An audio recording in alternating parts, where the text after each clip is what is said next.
for this first week. For every video, I want to make sure that you're sticking with me. So I need 20 likes and 20 comments every day for the next 7 days in order for me to continue doing this on YouTube.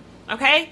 So if you're committed and you're going to stick with me, let me know. Let me know in the comments. You're with me through the next 60 days. Okay? Let's get started. God's blessings follow you and await you at every turn. When you don't follow the advice of those who delight in wicked schemes, when you avoid sin's highway, when judgment and sarcasm beckon you, but you refuse. For you, the Eternal's word is your happiness. It is your focus from dusk to dawn. You are like a tree planted by flowing, cool streams of water that never run dry. Your fruit ripens in its time. Your leaves never fade or curl in the summer sun. No matter what you do, you prosper. For those who focus on sin, the story is different. They are like the fallen husk of wheat, tossed by an open wind, left deserted and alone. In the end, the wicked will fall in judgment. The guilty will be separated from the innocent. Their road suddenly will end in death. Yet the journey of the righteous has been charted by the Eternal. So that is from the Voice. And what I'm going to do now is I'm going to read it from the New Living Translation and see what you think of that and which one you like better. Now, one of the things that I noticed in this version is action words. Okay, so if you listen to this, it's going to sound a little bit different than the Voice. Okay, so let me read this version. Oh, the joys of those who do not follow the advice of the wicked, or stand around with sinners, or join in with mockers. But they delight in the law of the Lord, meditating on it day and night. They are like trees planted along the riverbank, bearing fruit each season. Their leaves never wither, and they prosper in all they do. But not the wicked. They are like worthless chaff, scattered by the wind. They will be condemned at the time of judgment. Sinners will have no place among the godly.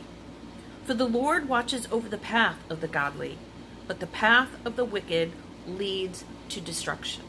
We have to stand out. One of the things that God said to the Jewish people a long time ago, before Psalms was written, he said, I chose you to stand out, not to blend in.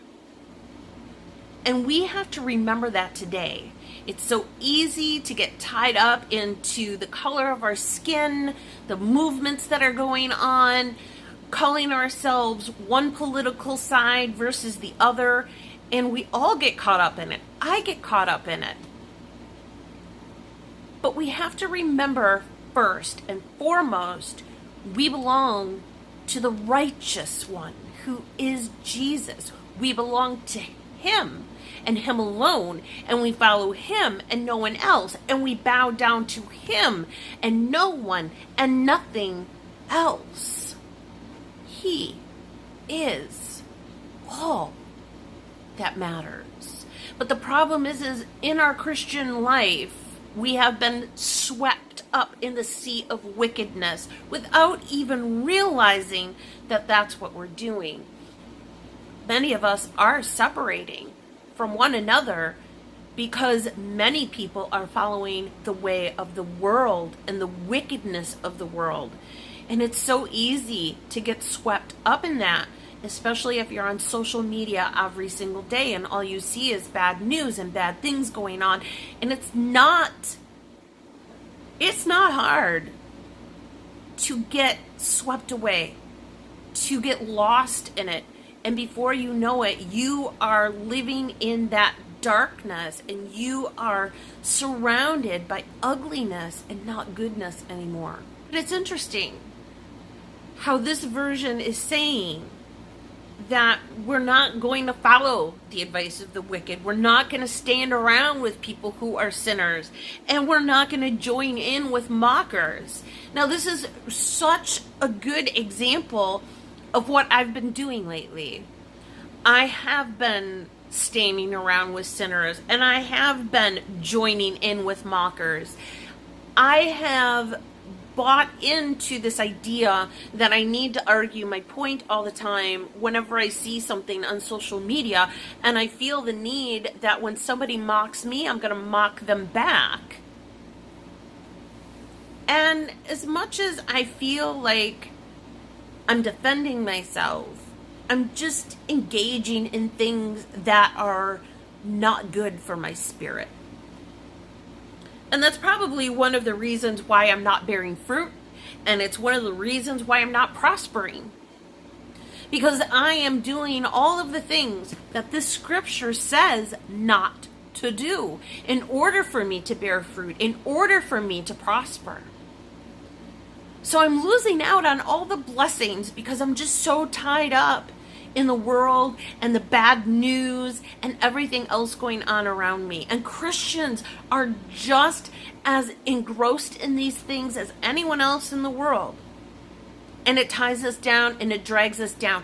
Every time that we get engrossed in those stories of the day and the negativity of social media or the mainstream media, what we're doing is we're adding another link to that chain that binds us here.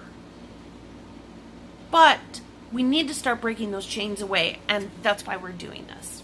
I know that was a long explanation for nothing, but also one verse that really sticks out to me is bearing fruit each season. Now, I'm going to go back to the Voice version, and here it says, "You are a tree planted by flowing cool streams of water that never run dry. Your fruit ripens in its time." We are always pushing for God to do everything on our time because we live in this society, in this day and age where we can get anything we want instantly. How many of you get frustrated when you try to go to Google something and it takes like 3 seconds to load your page and you're like, oh, forget it. Right? We're impatient. And what we have to remember is if we're not following what God is telling us to do here, it says, for you, the Eternal's word is your happiness. His word is your happiness. I used to find so much happiness and peace in the word, and I don't anymore because, hi, I'm doing all the things I shouldn't be doing. But then it tells us that we are like a tree planted by flowing waters. Not just a tree, by the lake. You are planted right next to it. And what that means is your roots are in great soil. They're going to constantly be nourished. You're going to grow and prosper. And that tree is going to have a great, long, happy life because it's constantly being fed. It has all the nourishment it needs. Here's your nourishment right here. This is our nourishment. Here is the water. We are the tree, right? We are the planted tree by water. This is what we need every day in order to prosper and grow properly, to be better people. And we're going to prosper when it's time. Our leaves are going to bloom, our fruit, whatever that may be, that fruit is going to grow in its time, in its season. Maybe right now is not our season, but our season is coming because it always does. We have a cycle of seasons, right? And that's what it's saying. Your fruit ripens in time bearing fruit each season. Our life is ebb and flow. There's highs and there's lows. We're going to bloom in certain seasons. We're going to have seasons that we're meant to grow, and we're going to have seasons where we're meant to just die. To die with ourselves, to die to the self, to die to the flesh. And we're going to have moments like right now where we're just doubting, where we just feel fear and we feel anger and frustration, and we are asking God all the time, where are you? I don't see you. I don't see you anywhere around me. That's an off season. That's like winter, right? When nothing feels good and you're frozen and you're dying inside. But we always have to remember that spring always comes. That season of spring always comes. And we're going to start to grow again. And we're going to grow from the winter and the things that we learned in those dark times. And we're going to grow better and bigger every time that season comes around again. Okay, let's move on to Psalm 2. First, I'm going to read out of the Voice. You are wondering, what has provoked the nations to embrace anger and chaos? Why are the people making plans to pursue their own vacant and empty greatness? Leaders of nations stand united. Rulers put their heads together, plotting against the Eternal One and his anointed king, trying to figure out how can they throw off the gentle reign of God's love, step out from under the restrictions of his claims to advance their own schemes. At first, the power of heaven laughs at their silliness. The Eternal mocks their ignorant selfishness. But his laughter turns to rage, and he rebukes them. As God displays his righteous anger, they begin to know the meaning of fear. He says, I am the one who appointed my king, who reigns from Zion, my mount of holiness. He is the one in charge. I'm telling all of you the truth. I have heard the Eternal's decree. He said clearly to me, you are my son. Today I have become your father. The nations shall be yours for the asking, and the entire earth will belong to you. They are yours to crush with an iron scepter, yours to shatter like fragile clay pots. So leaders, kings, and judges, be wise and be warned. There is only one God, the Eternal. Worship him with respect and awe. Take delight in him and tremble. Bow down before God's Son. If you don't, you will face his anger and retribution. And you won't stand a chance, for it doesn't take long to kindle royal wrath. But blessings await all who trust in him. They will find God a gentle refuge. I'll read it from the New Living Translation here. And one of the notes that I have in this Bible, it says, God is and always will be victorious.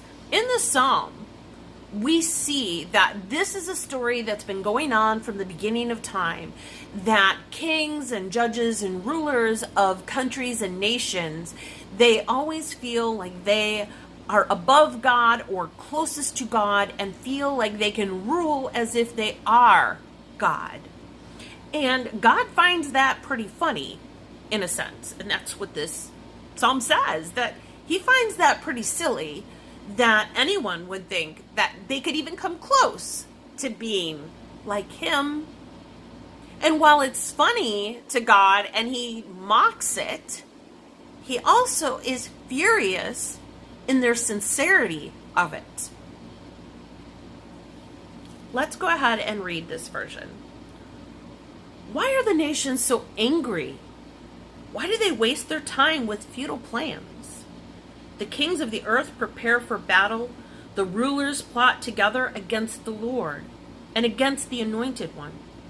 Let us break their chains, they cry, and free ourselves from slavery to God. How familiar does that sound? But the one who rules in heaven laughs. The Lord scoffs at them. Then in anger he rebukes them, terrifying them with his fierce fury. For the Lord declares, I have placed my chosen king on the throne in Jerusalem, on my holy mountain. The king proclaims the Lord's decree. The Lord said to me, you are my son. Today I have become your father. Only ask, and I will give you the nations as your inheritance, the whole earth as your possession. You will break them with an iron rod and smash them like clay pots. Now then, you kings, act wisely. Be warned, you rulers of the earth. Serve the Lord with reverent fear and rejoice with trembling. Submit to God's royal Son, or he will become angry, and you will be destroyed in the midst of all your activities. For his anger flares up in an instant, but what joy for all who take refuge in him. Let us break these chains and free ourselves from slavery to God. I don't know a verse that represents our current time than that right now. I have never seen such a godless society. We see more and more that people are breaking away from God. And the more that people break away from him and start planning their own way of doing things, which this is about, right? It is talking about the kings and rulers, but let's put it in perspective. When people start to break away from the righteousness of God and think that they can do their own thing, we see that their society, their community first, then the society, then the country, then the world, as we're seeing it as a whole, falls apart. We see that the more that people walk away from God and try to do their own thing and try to rule themselves, the worse off that they are. If you know many atheists, many people that have walked away from God or chosen to say, you know what, I don't believe in God anymore, they're not very happy. Let's just be honest. They are incredibly miserable, angry people. And again, I have a feeling that that's why I have been feeling the way that I've been feeling lately. Because I have walked away from God, not wholly, but I have a little bit. And that distance that I put between me and him has been filled with darkness, has been filled with things of this world that don't belong to me, but I grab onto.